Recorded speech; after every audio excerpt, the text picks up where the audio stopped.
அருட்பெரும் ஜோதி அருட்பெரும் ஜோதி தனிப்பெரும் கருணை அருட்பெரும் ஜோதி.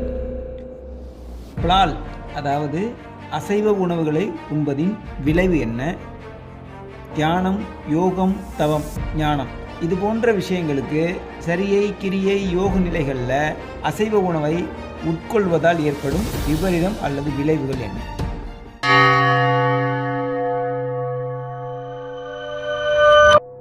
அசைவ உணவை ஆரம்ப காலகட்டங்களில் எடுத்துக்கிட்டவங்களா இருக்கட்டும், இடைப்பட்ட காலங்களில் அதை தொடர்ச்சியாக உண்ணக்கூடியவங்களாக இருக்கட்டும், தியானம், யோகம், தவம், ஞானம் இந்த முறைகளை கையாளும் போது காலக்கெடு அதிகமாகும். ஒரு விஷயத்தை கூடிய சீக்கிரம் அதிவிரைவில் காரிய சித்தி முறை பண்ண முடியாது, கைவரப்பெறாது.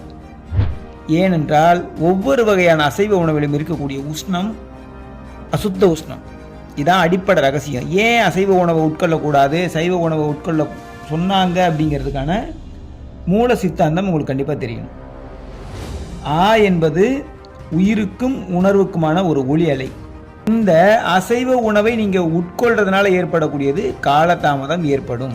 அது அல்லாது இந்த உடம்பை இலகுவாக செரிமானமாகக்கூடிய மாதிரி தான் இயற்கை குடல் பகுதியிலிருந்து வயிற்று பகுதியிலிருந்து சகலத்தையும் ஏற்படுத்தி வச்சிருக்கு.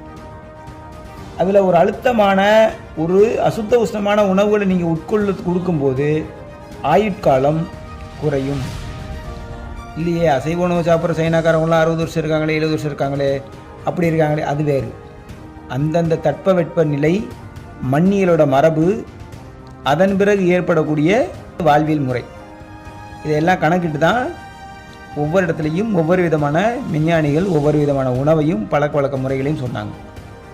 எங்கேயும் ஒரு உயிர் உணவல்லாது தவிக்குதோ இல்லை மரணிக்கும் தருவாய்க்கு போகுதோ அங்கெல்லாம் மாற்று வகையை வேற ஒன்று ஏற்பாடு பண்ணி வச்சாங்க. அது காலத்தினதின்படி இயற்கையின் விதியின்படி செய்யப்பட்ட செயல். ஒவ்வொரு விதமான மரபுகளுக்கும் மதங்களுக்கும் உணவு முறைகள் வேறுபடுது.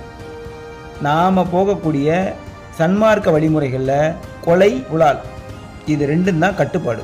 இந்த வகையான சைவ நெறி கோயில்களுக்கு போனாலும் அடிப்படையில் சொல்லக்கூடியது அசைவத்தை விடு, கோபம் உண்டாகாது, தெளிவு கிடைக்கும், உடல் ஆரோக்கியமாக இருக்கும், மனம் நிலைப்படும், ஒருமுகப்படும், ஒருமைப்படும்ன்றதுக்காக தான் அசைவத்தை தவிர்த்து சைவத்துக்கு வர சொன்னாங்க. இதில் பாவ புண்ணிய காரிய கர்ம விதிகளும் உண்டு. இதை நன்கு அறிந்து தியானம், யோகம், தவம், ஞானம் முறைகளை கைவரப்பெற்று வாழ்வில் வளமடையுங்கள். நன்றி. இயற்கை உண்மை, இரக்கம், நன்மை.